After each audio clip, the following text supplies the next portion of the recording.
ஒரு வீடியோவோ அது வந்து உங்களுக்கு வந்து பார்க்க கிடைக்கிது.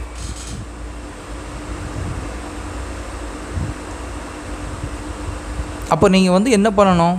நான் என்ன பண்ணணும்? ஆஸ் அ நுகர்வோராக நான் அந்த பிராண்டை வந்து நான் யூஸ் பண்ணிகிட்டு இருக்கிற ஆளை நான் என்ன பண்ணணும்? அதை அக்ரி பண்ணணும்.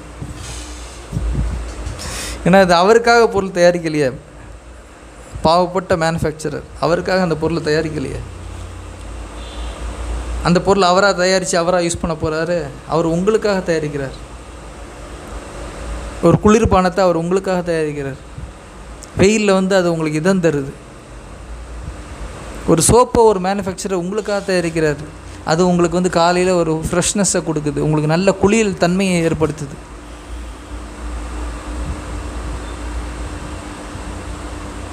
அவரோட கனவுலையும் அவரோட நிஜத்துலேயும் அவரோட வாழ்க்கையிலையும் அவரோட சுக துக்கங்கள்லையும் வர்றது எது? அவரோட பிராண்டு